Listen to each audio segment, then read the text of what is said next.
ఇలా ప్రాజెక్టులు పూర్తి చేయడానికి ఖర్చు పెడదామంటే నిధులు లేవు, నీళ్ళు ఆగుతలేవు, అవి కిందికి పోతూనే ఉన్నాయి. ఇగో కింద నీళ్లు ఉన్నాయి కదా నేను ఎత్తుకపోతాను ఆయన తయారైండు. సరిగ్గా చూడు, రేపు పొద్దుగాల చంద్రబాబు నాయుడు గారు ఈ మీటింగ్ మినిట్స్ తీసుకొస్తాడు. వాళ్ళు వీళ్ళు కాదు, చంద్రశేఖరరావు గారు చెప్పారు 3000 టీఎంసీలు సముద్రంలోకి పోతున్నాయి, తెలంగాణ వాళ్ళకి ఏ నష్టం ఉందా, సముద్రంలో నేను కొన్ని తీసుకొని బాగుపడతా అంటే మీకేం కష్టం వచ్చింది, మా చంద్రశేఖరరావు మంచోడే కానీ రేవంత్ రెడ్డి ఏంది ఇట్లా చెప్తున్నాడని ఆయన తయారవుతాడు. అందుకే మీడియా మిత్రులారా, ఈరోజు స్పష్టంగా రాజకీయాలకు అతీతంగా మనందరం ఒక దగ్గర కూర్చొని చర్చించుకొని ముందుకు వెళ్ళాలి. ఈరోజు కేంద్ర ప్రభుత్వం మీద ఒత్తిడి తీసుకురావాలి. మోడీ గారికి చంద్రబాబు నాయుడు గారు అవసరం ఉంది, చంద్రబాబు నాయుడు గారికి గోదావరి జలాల అవసరం ఉంది. ఇది భగవంతుడికి భక్తుడికి అనుసంధానం, అంబికా దర్బార్ భర్త అన్నట్టుగా ఉన్నది.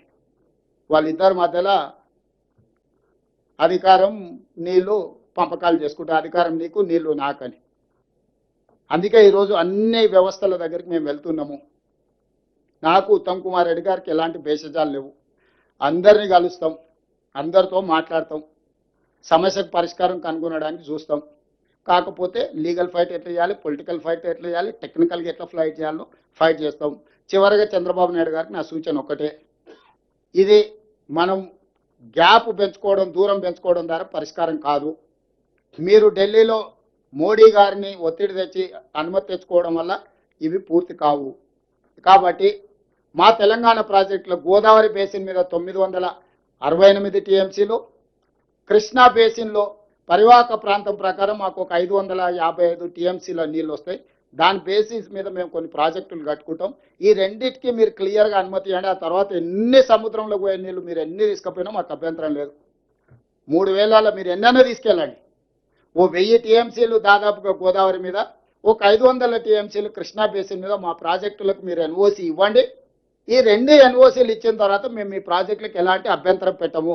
మా తెలంగాణకు 1500 టీఎంసీలు వస్తే 1,50,00,000 ఎకరాలకు మేము నీళ్లు అందించుకోగలుగుతాం. మా తెలంగాణలో పంటలు పండించుకుంటాం. మీకు మాకు ఎలాంటి సమస్యలు ఉండవు. వ్యక్తులుగా కాదు, ఇది 2 సంస్థలు, 2 రాష్ట్రాలు. ఈ రాష్ట్రాల ప్రజల ప్రయోజనానికి కృష్ణా బేసిన్ మీద ఒక 500 టీఎంసీలు, గోదావరి బేసిన్ మీద దాదాపు ఒక 1000 టీఎంసీలకు మీరు బ్లాంకెట్ ఎన్ఓసి ఇవ్వండి. ఆ తర్వాత మీరు ఏ ప్రాజెక్టులైనా కట్టుకోండి, మాకు అభ్యంతరం లేదు.